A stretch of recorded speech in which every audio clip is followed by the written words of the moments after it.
वजीर खजाना इसका दिफा कर रहे हैं और वजीर दिफा जो है इस पर तनकीद कर रहे हैं। अगर काबीना का फैसला है तो फिर वो कैसे कह सकते हैं उस पर। और काबीना का फैसला जो होता है वो इज्तिमाई जिम्मेदारी होती है तमाम वज़रा की। सही। पर वजीर आज़म कैसे कह सकते हैं?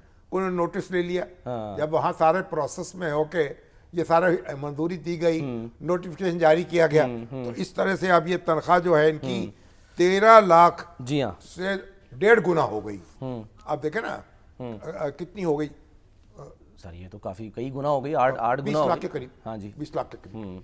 और इस तरह से हमारे ये डिप्टी स्पीकर हैं, उनकी तनख्वाह भी बढ़ गई। हाँ जी। तो अब सर तनख्वाहें अदील है हमारे साथ? जी अदील बस आ रहे हैं हमारे साथ, 2 मिनट में आ रहे हैं अदील, उनसे जो है वो पूछते हैं। जो आपने बात बताई है सर कि नोटिस तो ले लिया है, तो अगर नहीं, ये किस बात का आपने ही फैसले का नोटिस ले यही लिया तो है। एग्जैक्टली यही तो सवाल है ना बड़ी कि- दिलचस्प बात है ना। हाँ। अब आप देखिए क्या है। हाँ, अब हमने इसकी एक कंपैरेटिव जो है एक निकाला है तनख्वाहों का। तनख्वाहों का। अच्छा, किसकी कितनी तनख्वाह है? तो हमारे यहाँ क्या मसला है, हमारे यहाँ एक अफरा तफरी मची हुई है, जिसका जहां दौर चलता है तनख्वाह बढ़ जाती है। ठीक है। अब आप देखिए, और पहले एक मयार होता था और एक पूरा क्राइटेरिया होता था। ठीक है, अब सिस्टम पता होता नहीं, था, हाँ। अब आप देखिए हमारे यहाँ जो इज्जत माब चीफ जस्टिस सुप्रीम कोर्ट के हैं, उनकी तनख्वाह है 28,15,337। ठीक है।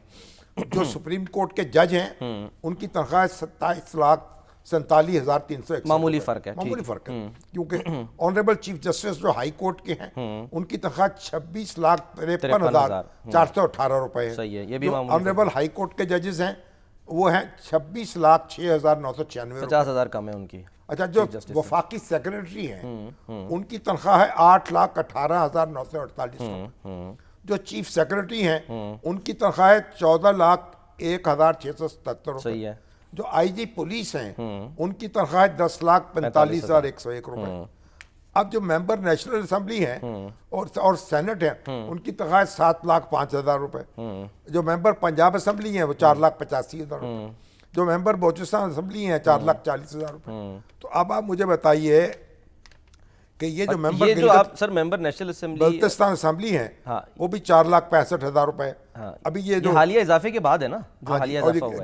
अभी ये जो अपना सिंध असेंबली और केपी असेंबली की तनख्वाह कम है निस्बतन। जी हाँ। लेकिन बात ये है, सर एक सवाल है, ये अब तो हो गई तनख्वाह, नहीं। पर्क्स भी तो होती है ना सर? नहीं, ये तो एक तनख्वाह है, Allowances हैं। पर्क्स छोड़ देता। अच्छा। बात ये है कि ये तनख्वाहें जो हैं, आपने चीफ जस्टिस सुप्रीम कोर्ट की, सुप्रीम कोर्ट के जज जो हैं, ये उनकी तनख्वाहें हैं। इसी तरीके से कौमी असेंबली के स्पीकर हैं, चेयरमैन के सेनेट सही है, है। उनके साथ मिला के रख लें तो फिर उन पर गुस्सा कम हो जाएगा ना। तो कोई ऐसा पैमाना होना चाहिए ना जिससे आप तनख्वाह कैसे मुकर्रर करेंगे, कितनी मुकर्रर करेंगे, बिल्कुल। उसमें कितना इजाफा होगा कि जब अलटप आप बढ़ाते चले जाएं। सही है। आप देखिए एक गाँव में जजों की तनख्वाहें जो है उनकी पेंशन भी बहुत बढ़ गई जजों, लेकिन 80% उनको पेंशन मिलती। और कहा कि देखिए जो वकला होते हैं सीनियर, उनकी वो फीसें बहुत लेते हैं, जब उनको जज बनते हैं तो उनकी आमदन बहुत कम हो जाती सही है। इसलिए उनके अच्छे वकील जो हैं फिर जज ही नहीं बनेंगे। हाँ। ये कहा कि उनकी तनख्वाहें बढ़ा देनी चाहिए। सही है, मुझे ठीक है। जस्टिस सरदार इकबाल साहब मरहूम जो हैं, जो हमारे ससुर थे, जस्टिस सरदार अपना हमारे सरदार या सादिक साहब, जी जी। वो इतने कहने लगे कि उन्होंने कहा कि मैं 8-9 साल की जजशिप के दौरान जो मैंने पूरी तनख्वाह ली है ना, वो एक मुकदमा है जो उसकी फीस से कम थी। ओह, तो यानी जो सीनियर कानूनदान होते थे वो पैसे कमा लेते थे और अपना रिस्क फरामा होता था, उसके बाद वो जज बन जाते थे और बेनियाज होते थे।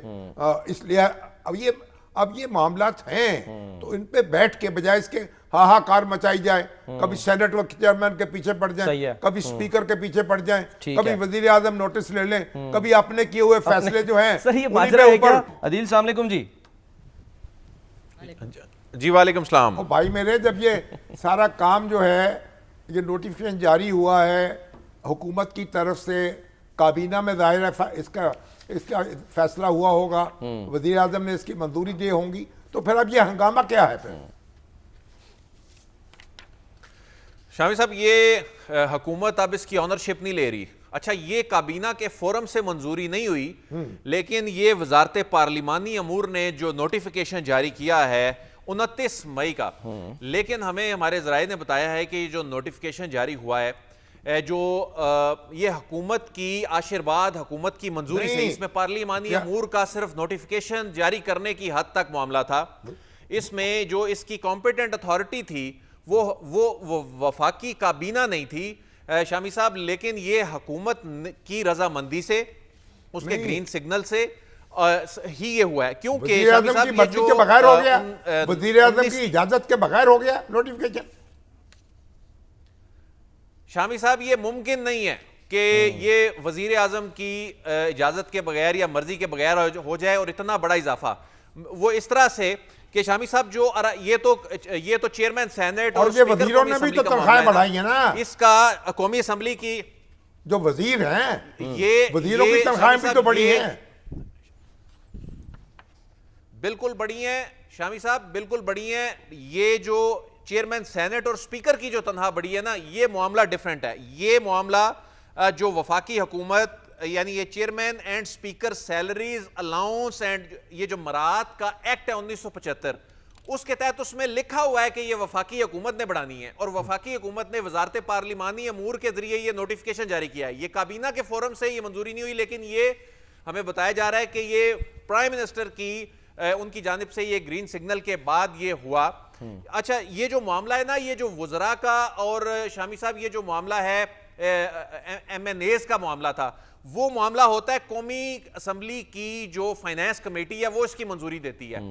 अच्छा, वो भी इवन हमें ज़राए ने बताया है कि उस कमेटी, हालांकि वो कमेटी एक रेजोल्यूशन लेके आती है, लेकिन उसके बावजूद उसमें भी हुकूमत की जानिब से ग्रीन सिग्नल उसमें होता है, उसके बाद बढ़ती हैं। अभी भी जो रिसेंटली तनख्वाहें बढ़ी हैं कौमी असम्बली की फाइनेंस कमेटी ने, अगरचे उस वक्त वो बढ़ाई, लेकिन उसमें भी हुकूमत के साथ ये बातचीत चलती रही। जब हुकूमत ने कहा कि इतनी कर दें, उसके बाद ये हुई।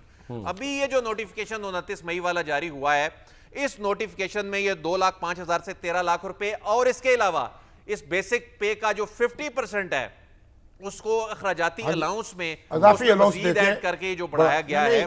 मगर अदील बात यह है, अब देखिए कि जो सुप्रीम कोर्ट के जज हैं फाजिल जज साहबान, उनकी तनख्वाहों से फिर भी ये तनख्वाहें कम हैं। अब ये तनख्वाहें किस तरह हम मुकर्रर कर रहे हैं, कोई इसके लिए भी कोई कमीशन बनना चाहिए, कोई कमेटी बननी चाहिए, वो तय करे ये जो अदम तवाजुन है तनख्वाहों डिस्पैरिटी ना हो ना, इसको कम करे, खत्म करे। यानी ये किसी की तनख्वाह 10 लाख है, किसी की 15 लाख है, किसी की 25 लाख है, किसी की 20 लाख है, तो ये तो चांद निकला तो हमने चांद निकला तो क्या कर दी हमने वहशत में, जिसको देखा उसी को चूम लिया, बस जो नजर आया। सर लेकिन यहाँ सवाल ये है कि प्राइम मिनिस्टर ने शामी साहब इसमें जो मैकेनिज्म की अगर हम बात करें, मैकेनिज्म की बात करें तो वाकई ये इतना बिखरा हुआ मामला है कि इसमें कोई ऑनरशिप लेने को तैयार नहीं है। और ये जो पॉइंट आउट आपने किया है, ये उस मैकेनिज्म ना होने की वजह से और चीजें स्ट्रीमलाइन ना होने की वजह से आज ये सूरत हाल है कि वजारत पार्लिमानी अमूर ने नोटिफिकेशन जारी कर दिया, इसके बावजूद हुकूमत कह रही है जी हमने नोटिस ले लिया कि ये कैसे बढ़ गई। तो ये बुनियादी तौर पे एक दूसरे पे आप गेम डाली जा रही है। हुकूमत कह रही है ये इन्होंने खुद बढ़ा ली, वो कह रहे हैं जी कि नोटिफिकेशन जो है वो तो वजारत पार्लिमानी अमूर ये कहती है कि ये तो जाहिर है हुकूमत डिसीजन लेती है तो ये होता है। होगा क्या अदील, बस ये बताएं अब क्या होगा? हमारा होना क्या है?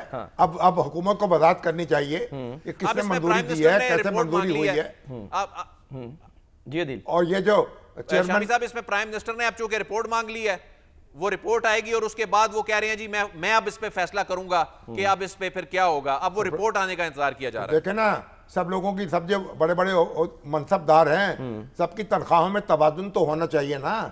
अब ये तो स्पीकर कौमी असम्बली की फुल टाइम जॉब है, चेयरमैन सेनेट भी फुल टाइम जॉब है, उनके भी मतलब है पित्ता पानी हो जाता है, काम करते हैं, तो फिर उनको भी मामला देखने चाहिए, उनके भी सही है, और दूसरे ओहदेदारों को भी देखने चाहिए। बिल्कुल। अब ये है ये जो उन्होंने खत लिखा है, अब यूसुफ रज़ा गिलानी साहब की शोहरत ये है कि नौकरियां बहुत देते हैं, तो अच्छा तो मालूम होता है कि बड़ी भारी तादाद में वहाँ कंसल्टेंट और जनाब एडवाइजर मुकर्रर हो चुके हैं, और उनकी तनख्वाहें पर आज क्या है, गिलानी साहब ने कहा है पीपल्स पार्टी है, नौकरियां देने में तो पीपल्स पार्टी में आया ना। गिलानी साहब भी तो उसी वही मैं कह रहा हूं, तो भर्ती गिलानी साहब वो मुकदमा भी उन पे कायम हुआ था, उन्होंने कहा था हम तो नौकरियां कर देना जुर्म है, तो हम तो ये जुर्म करते रहेंगे। तो बहरहाल उनसे तो रब्ता हो नहीं सका, चेक करेंगे कि भाई क्या सूरत हाल है, तो देखते हैं कि क्या जवाब देते हैं इस खत का। वो बहरहाल वो कहते हैं वही जो एडवाइजर और कंसल्टेंट हैं वो चुन चुन के लोगों को बाहर भेजते हैं, डेलीगेशन बनाते हैं, और लोग बैरूनी दौरों पर जब जाते हैं तो सारे सेनेटर वो जा नहीं पा रहे, कुछ मुंह देखते रह जाते हैं